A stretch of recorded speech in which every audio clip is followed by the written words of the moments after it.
बंदगी सतनाम, बंदी छोड़ सतगुरु कबीर साहिब की जय हो। आज हम जानेंगे एक सत्संग के माध्यम से सतगुरु नितिन साहिब जी से कि कबीर पंथ के अंदर भी बहुत सारा पाखंडवाद चला हुआ है। वाणी तो डेली गाते हैं कि ना मैं जप में ना मैं तप में, लेकिन कर क्या रहे हैं? वो मंत्र ही जप रहे हैं और पूजा पाठ भी कर रहे हैं, साथ में अगरबत्ती धूप दीप दिए जला रहे हैं। तो कबीर पंथ के अंदर भी पाखंडवाद अभी तक स्टार्ट है, लेकिन कबीर साहब ने कभी ये नहीं कहा। कबीर साहब ने खुद अपनी वाणी में कहा है कि ना मैं जप में ना मैं तप में। बहुत सारे कबीर पंथी ऐसा ही कर रहे हैं और लोगों को बोल रहे हैं कि हम जप रहे हैं और ना हम तप रहे हैं, लेकिन दोनों काम कर रहे हैं। जपना किसको बोलते हैं? जपना मंत्रों को बोलते हैं। और तप किसको बोलते हैं? तपस्या। धूप दीप दीवे घी को जलाना, अगरबत्ती को जलाना, तपस्या ही तो कर रहे हैं। आज हम जानेंगे सतगुरु नितिन साहिब जी से कि ये साधना नहीं होती और ये सिमरन नहीं होता। अगर परमात्मा को पाना है तो उसका सच्चा सिमरन करना पड़ेगा। और सच्चा सिमरन क्या है, आइए जानते हैं सतगुरु नितिन साहिब जी से एक सत्संग के माध्यम से। पवित्र ज्ञान में जितने भी दुनिया के मंत्र हैं, दुनिया के बोल रहा हूं मैं, किसी एक गुरु दो गुरु के नहीं, सारे संसार में जितने भी मंत्र हैं, जितने भी शब्द दिए जाते हैं गुरुओं के द्वारा जपने के लिए, ये सब पवित्र ज्ञान में आते हैं। जितने भी जप हैं, जितने भी तप हैं, जितनी भी साधनाएं हैं, इस काया की, चक्रों की, प्राणों की, जितनी भी पूजाएं हैं, पत्थरों की, पानी की, हवा की, आकाश की, अग्नि की, ये सब पवित्र ज्ञान में आता है।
ज्ञान का खुलासा होने जा रहा है।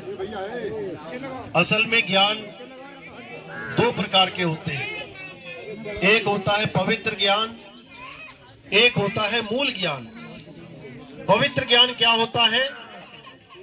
जिसमें जितने भी धर्म है, जितने भी पंथ है, जितने भी पूजा साधनाएं अर्चनाएं हैं, जितने भी तीर्थ व्रत कुछ भी है, वो सब पवित्र ज्ञान में आता है। पवित्र ज्ञान एक बिगड़े हुए इंसान को, एक नास्तिक को आस्तिक बनाता है। पवित्र ज्ञान किसी अमली को जो नशे में डूबा हुआ है, उसको एक सोबर आदमी बनाता है, साफ सुथरा इंसान बनाता है, यानी पवित्र आत्मा बनाता है। पवित्र ज्ञान में जितने भी दुनिया के मंत्र हैं, दुनिया के बोल रहा हूं मैं, किसी एक गुरु दो गुरु के नहीं, सारे संसार में जितने भी मंत्र हैं, जितने भी शब्द दिए जाते हैं गुरुओं के द्वारा जपने के लिए, ये सब पवित्र ज्ञान में आते हैं। जितने भी जप हैं, जितने भी तप हैं, जितनी भी साधनाएं हैं, इस काया की, चक्रों की, प्राणों की, जितनी भी पूजाएं हैं, पत्थरों पानी की, हवा की, आकाश की, अग्नि की, ये सब पवित्र ज्ञान में आता है। जितने भी उपवास हैं, चाहे वो करवा चौथ का हो, चाहे वो एकादशी का हो, चाहे वो पूर्णमासी का हो, ये सब पवित्र ज्ञान में आते हैं। तो मूल ज्ञान में क्या आता है? मूल ज्ञान में आता है केवल एक ज्ञान, और वो एक ज्ञान क्या है? आत्म ज्ञान। हम पवित्र ज्ञान को तो पकड़ के बैठ गए, लेकिन पवित्र ज्ञान के द्वारा हम एक नहीं हो पाए। हिंदुओं का जो रीति रिवाज है वो बिल्कुल अलग, मुसलमानों का जो रीति रिवाज है बिल्कुल अलग, जैनियों का, बौद्ध का, सबका अलग अलग। हम सब एक नहीं हो पाए, लेकिन एक होने के लिए क्या करना पड़ेगा? मूल ज्ञान में आना पड़ेगा। मूल ज्ञान का मतलब है आत्म ज्ञान। हिंदू देवताओं की पूजा करता है, मुसलमान नहीं करता है। क्या कभी एक हो सकते हैं? सारा जीवन लग जाए, धरती आसमान एक हो जाए, लेकिन हिंदू मुसलमान एक नहीं हो सकता। भले दिखावे के लिए कह दे कि आज ईद है, गले मिल लिए, आज होली है, दिवाली है, गले मिल लिए, लेकिन जब पूजा पाठ की बात आई तब क्या हुआ? हम देवताओं की पूजा नहीं करते। वो कहते हम भी कलमा नहीं पढ़ते। एक करके दिखा दे। एक कब होंगे? जब क्या ज्ञान दिया? हे अर्जुन, आत्मा अजन्मा है, आत्मा नित्य है, आत्मा शाश्वत है, आत्मा ही सनातन है। इस आत्मा का ना तो कभी जन्म होता है और ना ही इस आत्मा की कभी मृत्यु होती है। हम और तुम जन्म और मरण में लिप्त रहते हैं। क्या बोला? हे अर्जुन, तेरे और मेरे कई जन्म हो चुके हैं, लेकिन ये आत्मा अजन्मा है। तो किसकी पूजा करनी है? जो बार बार पैदा हो रहा है, मर रहा है, उसकी? या जो कभी पैदा ही नहीं हुआ और ना ही कभी मरेगा, उसकी? किसी को समझ में नहीं आ रहा। ये तब समझ में आता है जब आपके जीवन में कोई भेदी गुरु आता है।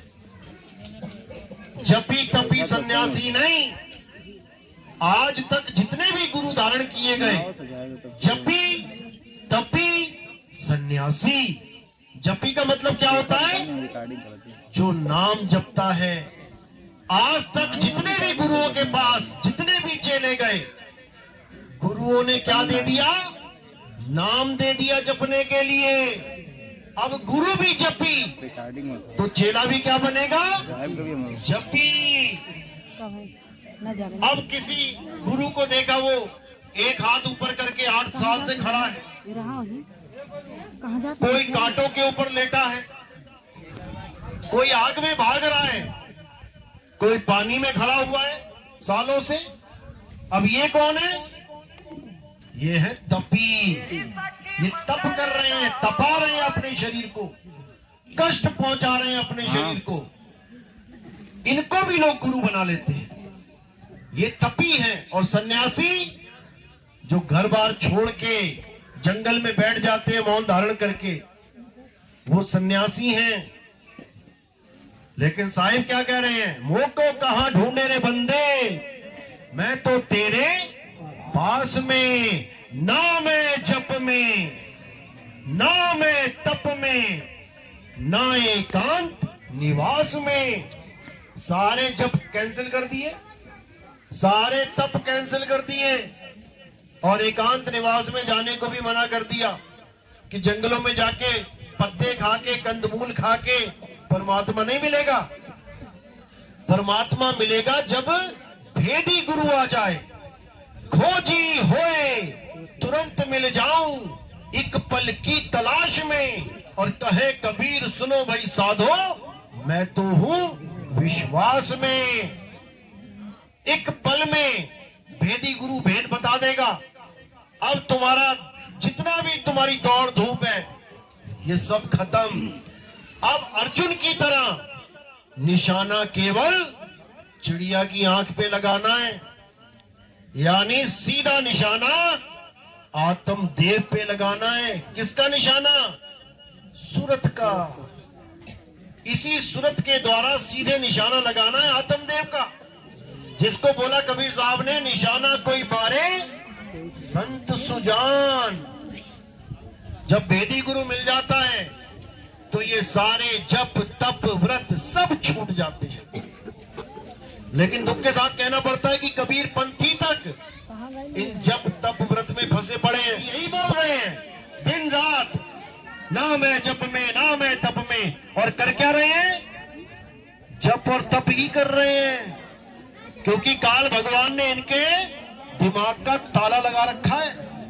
अब वेदी गुरु आएगा, चाबी देगा, तब ये ताला खुलेगा, फिर दिमाग एकदम खुल जाएगा, फिर हर चीज समझ में आने लग जाएगी, क्या करना है क्या नहीं करना है। इसी को बोला गया शब्द विहंगम चाल हमारी, और कहे कबीर सतगुरुदई ताली। खुले कपाट शब्द झनकारी, और पिंड अंड के पार सो देश हमारा है। कर नैनो दीदार महल में प्यारा है। लेकिन ये भेदवाणी गुप्त वाणियां हैं, ये समझ में नहीं आती। लोग जपने में लगे हैं। कोई जप रहा है ज्योत निरंजन ओंकार निरंकार सोहं सतनाम, सारा जीवन इन्हीं 5 नामों में लगा दिया। अब इनसे पूछो ये 5 नाम है किसके? ये 5 परमात्मा कहां से आ गए? तो कोई जवाब नहीं। कहते नहीं ये काल है, तो काल है तो काल के नाम क्यों जपने? नानक साहब कहते तेरा एक नाम तारे संसार, कि हे परमात्मा तेरा एक नाम सारे संसार को तार देगा। 5 कहां से आ गए? अब कोई जपने लगा ओम कलियम हरियम शरियम सोम सत्यम, अब ये कहां से नाम आ गए? ये सब इस काया के ही नाम है। काया में जो चक्र है उसके नाम है, उनमें जो शक्तियां विराजमान है उनके नाम है। लेकिन विहंगम चाल नहीं है, ये स्टॉपेज है, रुक रुक के जा रहे हैं, विहंगम चाल नहीं है ये। और गरीबदास जी कहते हैं सतगुरु के लक्षण कहूं अचल विहंगम चाल, और हम अमरापुर ले गए ज्ञान शब्द सरघाल। सतगुरु का लक्षण यही है कि वो विहंगम चाल देता है। विहंगम चाल यानी पक्षी की चाल, जमीन से उड़ा आसमान में, कोई स्टॉपेज नहीं आएगा बीच में। लेकिन ये भेद केवल और केवल बंदी छोड़ सतगुरु कबीर साहब बताते हैं, तब जीव को समझ में आता है, नहीं तो नहीं आता। तो मदन साहब को कबीर साहब ने यह भेद दिया और आगे पंथ चलाने को कहा, लेकिन गुप्त पंथ चलाने को कहा। उजागर नहीं होगा, हाँ 1 से 2, 2 से 4 होते जाएंगे, लेकिन दुनिया में कोई इनका नाम नहीं पहचानेगा। वाणी है सोई गुरु पूरा कहावे, 2 अक्षर का भेद बतावे, एक छुड़ावे एक लखावे, तब प्राणी निज घर को जावे। बड़े बड़े संतों ने ये वाणी छाप दी, राधा स्वामी सत्संग व्यास वालों ने भी छाप दी, रामपाल जी महाराज ने भी छाप दी, और भी कई संतों ने छाप दी, लेकिन किसी को भी मदन साहिब का नाम तक नहीं पता। ये तो आप 2010 से मैं सोशल मीडिया पे भी सबको बताता रहा कि भाई ये हमारे प्रथम गुरुजी मदन साहिब की वाणी है, क्यों झूठ छाप रहे हो, क्यों बाबा नानक का नाम लिख रहे हो, नहीं तो दिखाओ किस ग्रंथ में छपा है ये। आज तक फोन नहीं उठाया दोबारा उन लोगों ने, लेकिन अभी भी पता लग गया है, तब भी नए एडिशन में भी नाम बदलने को तैयार नहीं है, क्योंकि झूठ पकड़ा जाएगा। अब कैसे लिख दे मदन साहिब, क्योंकि अपने ही चैनलों पे उन्होंने बोल दिया कि मदन साहिब काल के दूत थे। वाणी उस काल के दूत की लेके बैठेंगे जिसको ये बोल रहे हैं काल का दूत, और नाम नहीं छाप सकते, तो वाणी भी हटाओ। अगर वो काल के ही दूत है तो उनकी वाणी हटाओ अपने ग्रंथों में से, उनका उदाहरण देना बंद करो। लेकिन कोई नहीं करेगा, क्योंकि दुकान चल रही है सबकी, और वाणी का भी अर्थ का अनर्थ कर रखा है। वाणी कह रही है सोई गुरु पूरा कहावे, दो अक्षर का भेद बतावे। दो अक्षर, दो शब्द नहीं, दो अक्षर का झांसा देके इन्होंने दो शब्द पकड़ा दिए सबको, ओम और सोहम पकड़ा दिया। श्वास अंदर जा रहा है तो सोहम, श्वास बाहर छोड़ रहे हो तो ओम, और इसी को सतनाम बना दिया। बिल्कुल गलत ज्ञान है। साहिब कह रहे हैं दो अक्षर का भेद बतावे, एक छुड़ावे एक लखावे, तब प्राणी निज घर को जावे। यानी दो प्रकार के अक्षरों का भेद पता होना चाहिए। पहले प्रकार का अक्षर है ये बोलने लिखने पढ़ने वाले अक्षर। हिंदुस्तान में आ आ ई ई का खा गा, इंग्लैंड अमेरिका में A B C D E F G, अरब देश में उनकी भाषा, पंजाबी में पंजाब की भाषा, तेलुगु में अलग भाषा, ऐसे ही सबकी अलग अलग भाषाएं। जितने भी अक्षर लिखे जाते हैं किताबों में, ये सब 52 अक्षर कहलाते हैं। 52 अक्षर यानी जो जीभ से बोले जाएं, कंठ लगे। तो साहिब कह रहे होठ कंठ लागे नहीं, और जीभ या नहीं उच्चार। गुप्त वस्तु जो लखे सो निज हंस हमार। जो गुप्त वस्तु है उसका लखाव करवाना है तो एक छुड़ाए, ये 52 अक्षर छुड़वा देवे, और एक लखाए। लखाव किसका? उस गुप्त वस्तु का। अब वो गुप्त वस्तु है क्या? 5 तत्व प्रकट दिखाई दे रहे हैं एक दूसरे के, 5 तत्व प्रकट दिख रहे हैं। गुप्त वस्तु क्या है? गुप्त वस्तु है आत्मा, जो दिखाई नहीं देती, लेकिन बिना उसके पत्ता भी नहीं हिल सकता। उसी आत्मदेव को, गुप्त ज्ञान को जब लखाया जाता है, तब समझो कि अब तुम्हारे भरम टूटेंगे, अब तुम अपने वापस असली घर को पहुंचोगे। नहीं तो इसी काल की नगरी में धक्के खाते रहोगे, बार बार मां के गर्भ में जाते रहोगे। ये भी नहीं पता होगा कि अगली मां कौन बनने वाली है। क्या पता अपने ही गली की कुतिया जिसको तुम बार बार मार रहे हो, अगला जन्म तुम्हें उसी के गर्भ में दे दिया जाए। अभी 2 हाथ 2 पैर लेके निकले हो मां के गर्भ से, क्यों? क्योंकि तुम्हारी मां के भी 2 हाथ 2 पैर। अगले जन्म में कुत्ता बन के निकल जाओगे, क्यों? क्योंकि कुतिया के गर्भ में पड़ जाओगे, फिर 4 पैर आ जाएंगे, 1 पूंछ आ जाएगी, तब क्या करोगे? तो इसी को साहिब ने कहा ये काल जाल है। बड़ों बड़ों को लपेट दिया इसने। उस ऋषि की कहानी सुनिए ना, सारी उम्र हरिओम हरिओम करता रहा, और अंत में एक हिरण का सिमरण कर बैठा। तो क्या बनना पड़ा? हिरण बनना पड़ा। तो जब इतना बड़ा ऋषि हिरण बन गया, 84 में चला गया, तो तुम लोग क्या चीज हो? जो बंदा सोच के बैठा है कि अरे मैं थोड़ी नहीं जाऊंगा 84 में, सबको जाना पड़ेगा। काल का जाल ही 84 का जाल है। लेकिन साहिब समझा रहे हैं, बचना चाहो काल जाल से, जीनो शब्द हमारा, और कहे कबीर अमर कर राखू, जो निज होए हमारा। अमर करके रखा जाएगा। जो निज यानी पूरा हमारा हो जाएगा। हमारा हो जाएगा मतलब ये नहीं कि कबीर साहब की पत्थर की मूर्ति पूजने लग जाओ रामकृष्ण जी को छोड़ के। हमारा हो जाएगा यानी जो हमारे वचनों पे अटल हो जाएगा। साहिब कहते हैं पाथर पूजे हरि मिले, तो मैं पूजू पहाड़। अब जब पत्थर को छोड़ने के लिए बोल दिया, तो चाहे वो पत्थर राम जी वाला हो, चाहे वो पत्थर हनुमान जी वाला हो, और चाहे वो पत्थर कबीर साहब वाला हो।